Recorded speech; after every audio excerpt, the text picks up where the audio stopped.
Уважаемый наш почтенный Михаил Ефимович Николаев, позвольте поздравить прежде всего вас с 30-летием Пятой Конституции Новой Якутии. Если мы сейчас спорим 100 лет нашей государственности, то из них 30 лет мы живые творцы, свидетели и создатели государственности нашей республики. Благодаря вашему политическому мужеству и интеллектуальному вкладу в развитие родного народа. Среди ваших соратников был одним из выдающихся доктор философских наук Виктор Данилович Михайлов. И мне сегодня хочется посмотреть истоки нашей государственности в интеллектуальном наследии, в мыслях ваших соратников. Виктор Данилович был одним из членов нашей рабочей группы по составлению нашей Конституции. И его именно кредо согласия лежит в основе нашей Конституции, в этом ее сила, перспективность и возможность его совершенствования. Следующий слайд. Надо отметить, что вообще ментальное измерение истории дает нам продумать, какие новые ответы мы можем придумать, разработать в ответ на новые вызовы. И это все провести через судьбы нашей интеллектуальной элиты. И одним из самых основных выборов нам каждый раз судьба преподносит выбор между средствами насилия или согласия. Как выработать или право, или идеология.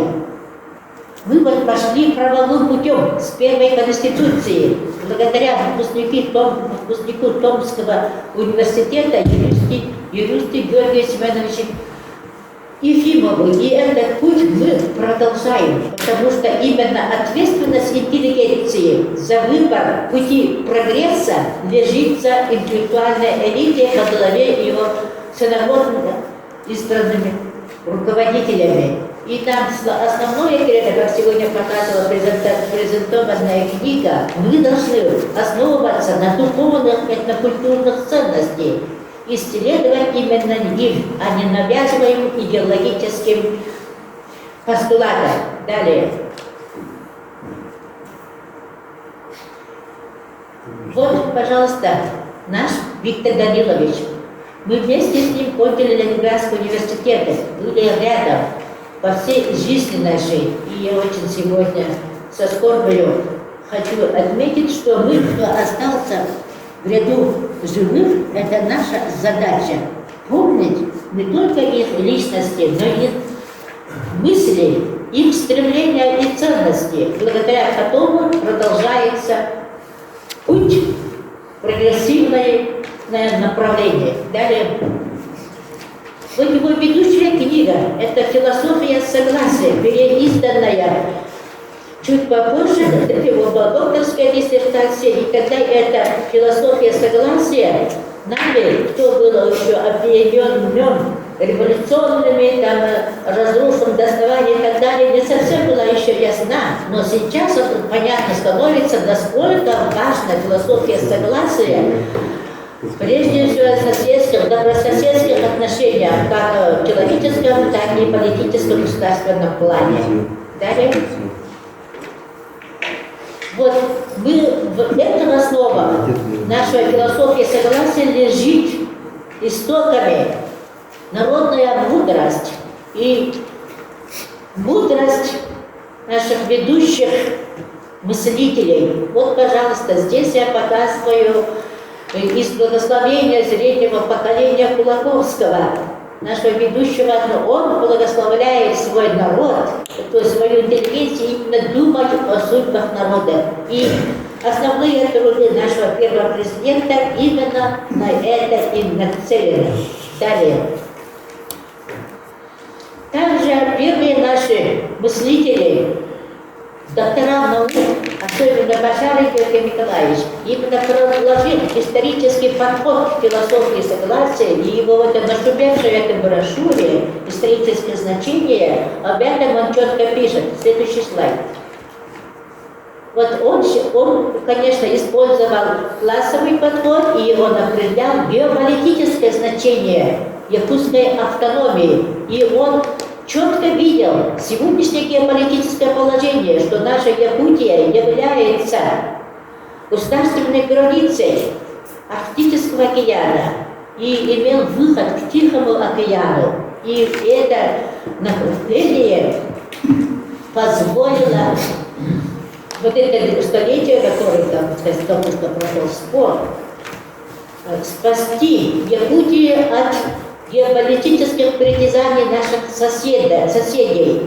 И эта угроза остается по сей день. И Башарин отмечал противоречивый характер этого вхождения Якутии в состав российского государства, но при этом четко разделял именно классовый антагонизм царской России и прогрессивную роль русского народа. Вот эти два пути он четко видел, и это для нас очень важно, и по сей день. Далее. Ну и вот, пожалуйста, я благодарна Верхоянию за то, что смогли воспитать, вырастить в то сложнейшее время мыслителя, правоведа, избравшего правовой путь строительства государственности нашей Якутии, это Георгия Семеновича Ефимова. Он был руководителем якутского землячества в Томском университете, рос вместе с Юльском, Амосовым, Колесом и так далее, которые потом стали основателями вот этой столетней судьбы нашей государственности. И именно правовой путь, правовое сознание, это было кредо кадета Георгия Ефимова. Далее. Вот эти документы, я сегодня благодарна, что сначала мы с вами провели презентацию книги, и именно в этой книге четко видно истоки нашего выбора, нашего правового пути развития, не пути насилия, а пути интеллектуального развития нашей Якутии, именно благодаря тому, благодаря тем, кто был первыми интеллигентами, выращенными Томским университетом. Далее. Вот в этих документах мы с вами, я ездила в Томский университет, в архивах университета нашла личное дело Ефимова и видела, чему его учили, учебный план буквально, как он этому учился, и с кем он там дружил, какие кружки ходил, какие профессора конституционно-демократы его воспитали, и вот эту интеллектуальную традицию философии согласия он привез в Якутию и стремился этого добиться. И если когда прошел уже Красный Террор и так далее, то он выбрал путь самоопределения якутского народа в лице Временного Якутского областного народного управления в Чарапче. И далее он не смирился с путем насилия, с философией насилия, и пришлось ему покинуть родину. И этот путь тоже сейчас мы можем тоже пройти. Мы видели эти пути насилия в судьбе нашей страны несколько раз. Далее. И эти судьбы творцов интеллектуальных традиций самоопределения народа сама очень внимательно, тщательно, с большой ответственностью перед судьбами, как их, так и народа, написал Харускар, исследовал их. И вот буквально на днях вышла книга о спутках автохтона. И вот наши лучшие интеллектуалы, государственные общественные деятели, на плечах этих титанов стоит наша государственность. Далее. И вот следующий шаг – это наш Виктор Данилович. Надо сказать, что он очень тщательно стоял перед историей возникновения, написания этих книг, которые раскрывали самые сложные времена истории и судьбах нашего народа. И с ним советовались. И вот, пожалуйста, в этой книге Харыскала дает напутственную свое, можно сказать, заветные слова, завещание сам Виктор Данилович. Он считает, что именно творчество писателей – это их гражданская ответственность, чтобы разбудить в людях добро, стремление мыслить критически и отвечать своему предназначению перед своим народом. Далее. И как он сам мыслил это? Он в своей книге и вообще в многих его своих выступлениях он четко видел, чем полезна парадигма согласия в гражданском и этническом аспектах. Прежде всего, он делал выбор между конфликтом и согласием, между революционными изменениями и изменениями путем правовых основ. Именно поэтому его работа в конституционной нашей группе была столь продуктивная и принципиально полезна. И он опирался прежде всего на богатый опыт русской интеллектуальной традиции, особенно на евразийце Трубецкого. И он и использовал культурный символизм, идею. В нашей конституции вы можете видеть буквально каждой главе. И более того, здесь также очень есть интересные необходимые мысли философов российских знаменитых Ильина и Панарина. Они считали, что Россия это не государство-нация, а государство-сообщество. И вот именно потому так много было скоро, когда мы меняли Конституцию в июне недавно. Кто является субъектом государственности России и, соответственно, республик в составе Российской Федерации. И вот такая позиция, именно философия согласия, у нас она выразилась в совершенно уникальном явлении, которым мы все гордимся, это гражданское согласие, форма разрешения этносоциальных противоречий, это общественное движение «Мы якутяне». И сегодня с нами присутствует организатор этого движения Егор Петрович Чирков. Честь и хвала ему, потому что подобного движения во всей России в каждом субъекте до сих пор не создано. А у нас она есть, и она у нас и стала обыкновенным словом. Мы якутяне. Каждый выступающий начинает с этого. Вот это огромное достижение. Это самый крупный вклад в наши интеллектуальные мысли, в защиту, в толерантность и в развитие гражданского согласия нашей республики. И также Виктор Данилович считал, что цивилизационный подход больше подходит для понимания этих социальных процессов у коренных народов. Это совершенно верно, потому что коренной народ, если использовать формационный подход, это получается первобытный общинный строй и тому прочее, больше неразвитые, недоразвитые и прочее. И поэтому формационный подход здесь неуместен. И это для нас принципиально важная позиция. И они вошли в нашу Конституцию в 20 статьях. Далее, значит, мы также опираемся на наследие нашего Кулаковского. Это правильный путь развития. Это ортоолаптистина. Далее.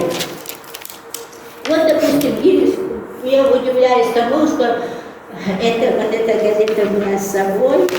Удивляюсь тому, как у нас вот эта провозглашенная Горбачевым гласность и свобода шла у нас очень прогрессивным, полезным путем. У нас была открытая дискуссия. И вот, пожалуйста, газета «Социалистическая Якутия» 1989 года, 7 октября, как раз день рождения Путина, да?